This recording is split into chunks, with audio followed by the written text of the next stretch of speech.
ไปเลยวู้งับเรียบร้อยวู้ฟิว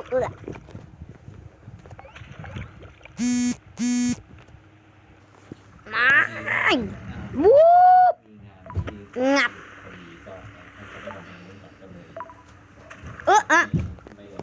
เธอเอ้ยเอาวัดมาไหมวู้ปุ๊บเรียบร้อยโอ้โหอ้ายวิวอ้ายโอ้โหพวกเรามันใช้เรือแบบโอ้โหอ้ายยายับเรียบร้อยยูวัดกัดชนกันเพียบเลยโอ้โหเจ้านั้นใช้เรือใบทำไมเรือใบมันเร็วขนาดนี้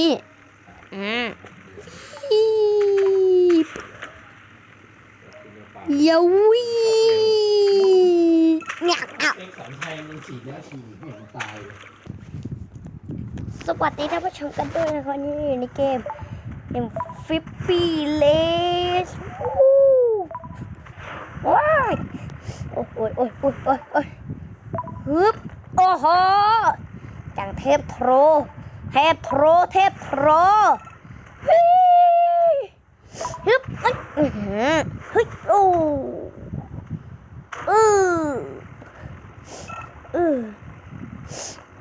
หายใจไม่ออกโอ้ยเป็นหวัดโอ้ยเราขับไม่ค่อยเก่งอ่ะไปวิ่งฮึบโอ้โหมีคลื่นมาอับเส้นชัยอยู่ข้างหน้าวัดจะบอกว่าเกลียดเกมนี้มากเลยโฆษณามาทุกจังหวะไม่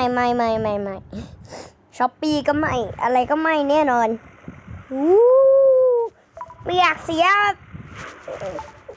ยตังค์ในบัญชีวู้แน่โอ้โหไปก่อนเพื่อนเลยเหรอ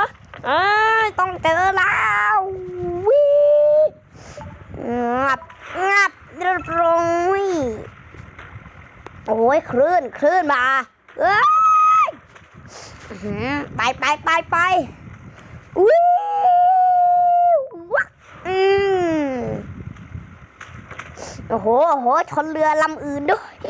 ว่าเราจะเร็วเกินไปฮึบแต่ดูสิว่าครั้งนี้ถ้าเรากดเล่นต่อไปเนี่ย next ตรงเนี้ยดูสิว่ามันจะมีโฆษณาหรือไม่ฮึบนั่นไงโอ้โหว่าแล้วโอ้โหนี่ฉันไม่ยอมแกหรอกน่าวูบ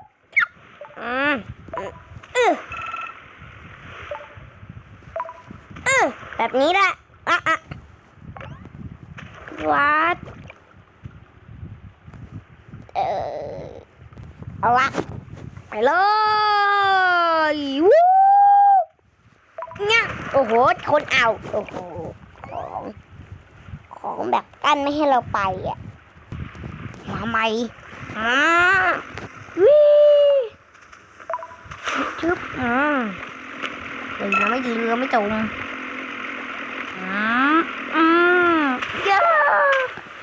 าหัวยาหนูก็จะจมกันแล้วเอ้ยโอ้ยคลื่นมาว่าจะยานเลย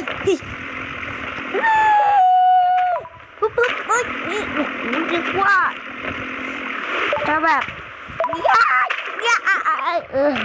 ว่าแล้วเชียว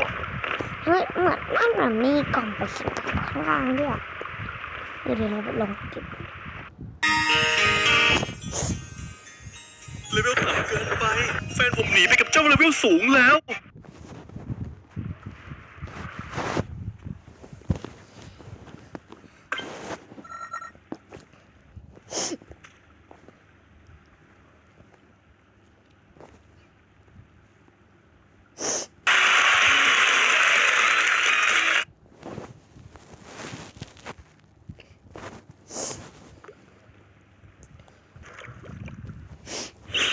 มใหม่ นมผงตราหมี มีจุลินทรีย์ LPR นมพองจานี้มีเอาไปอ่าน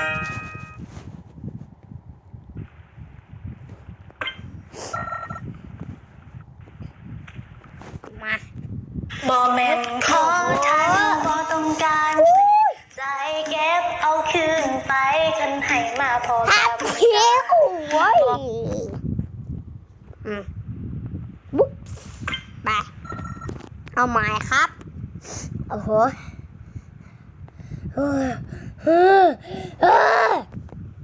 มา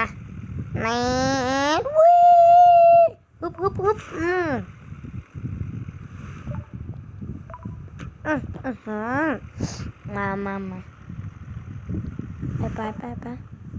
มาไปอ้ายมา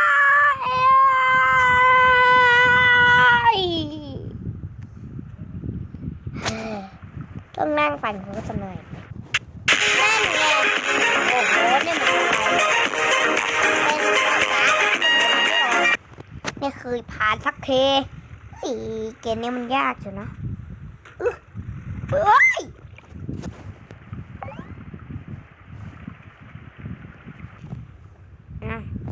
ไม่อยากไปเลยเฮ้ยจะต่อได้ไหมเนี่ยปุ๊บโอ้ฉันนี่เฉียบแหลมจุกอย่างเท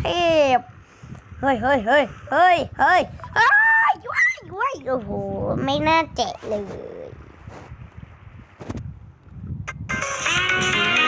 อะไรอีกแล้วนี่ไอ้เจ้ามินิโวมาวู้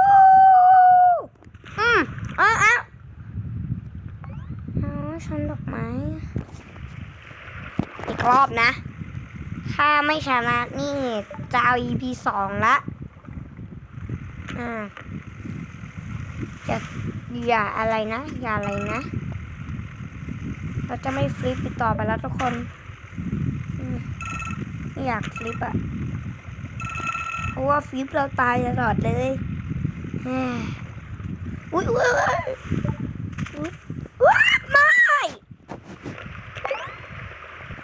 มา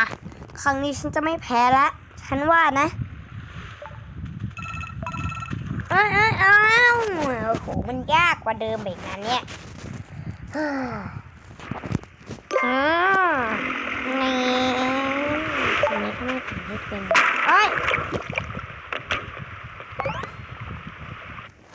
เป็นยังไงกันบ้างครับเพื่อนๆชอบกันหรือเปล่าถ้าชอบเนี่ยอย่าลืมกดไลค์กดแชร์กดซับสไครต์ด้วยนะตอนนี้ต้องขอลาไปก่อนบาย